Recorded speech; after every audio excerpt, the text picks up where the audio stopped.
Hello friends, welcome to அணையா அடுப்பு சமையல் சேனல். இன்றைக்கி நம்ம ஒரு கிரேவி பார்க்க போகிறோம், வெஜிடபிள் ஜால்பர்சி.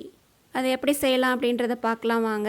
அதுக்கு நான் ஒரு பெரிய வெங்காயம் பெருசாக அரிஞ்சு வச்சுருக்கேன், ஒரு தக்காளி அரிஞ்சு வச்சுருக்கிறேன், கேரட், பீன்ஸ், காலிஃப்ளவர், பச்சை பட்டாணி, காளான் இதெல்லாம் ஆஃப் ஆயிலாக குக் பண்ணி எடுத்து வச்சுருக்கிறேன். குடமிளகாய் நீளமாக அரிஞ்சு வச்சுருக்கிறேன். எல்லா காய்கறியுமே நான் நீளாக அரிஞ்சு வச்சுருக்கேன். 10 முந்திரி பருப்பு தண்ணியில் ஊற வச்சு வச்சுருக்கிறேன். ஒரு வானலில் எண்ணெய் ஊற்றிருக்கேன், ஒரு ஸ்பூனு. அரிஞ்சு வச்சு வெங்காயத்தை போட்டு நம்ம வதக்கிக்கலாம். வெங்காயம் வதங்கினதுக்கப்புறம் தக்காளியும் சேர்த்து அது கூட வதக்கிக்கலாம்.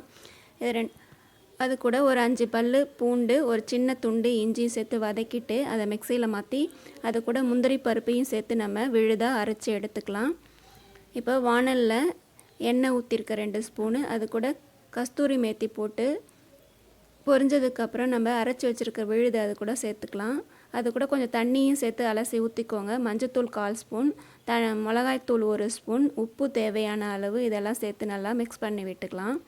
மிக்ஸ் பண்ணினதுக்கப்புறம் நம்ம வேக வச்சு எடுத்து வச்சுருக்கோம் இல்லையா, ஆஃப் குக்கிங் பண்ணி வச்சுருக்கோம், அந்த வெஜிடபிளையும் சேர்த்து கொஞ்சம் தண்ணி, ஏற்கனவே வேக வச்சு தண்ணி வடித்து வச்சுருக்கோம் இல்லையா, அந்த தண்ணியை ஊற்றி வேக வச்சுக்கலாம் கொஞ்சம்.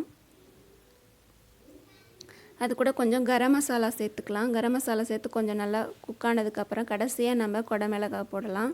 குடமிளகாய் போட்டுட்டு ஃப்ரெஷ் க்ரீம் கொஞ்சம் ஒரு 2 ஸ்பூன் ஃப்ரெஷ் க்ரீம் சேர்க்குறேன். இதையும் சேர்த்துட்டு ஒரு கொதி வந்தோடனே நம்ம ஆஃப் பண்ணிடலாம். இப்போ நம்மளுடைய கிரேவி ரெடி ஆகிடுச்சு. இது ஒரு கிண்ணத்துக்கு மாற்றிக்கலாம். இது சப்பாத்தி ஃபுல்கா கூட சாப்பிட்றதுக்கு ரொம்ப டேஸ்டியாக இருக்கும். இதே மாதிரி செஞ்சு பாருங்கள். ஃபஸ்ட் டைம் என்னுடைய வீடியோவை பார்க்குறது இருந்தால் மறக்காமல் சப்ஸ்கிரைப் பண்ணிக்கோங்க. லைக் பண்ணுங்கள், ஷேர் பண்ணுங்கள், கமெண்ட் பண்ணுங்கள். அனைவருக்கும் நன்றி.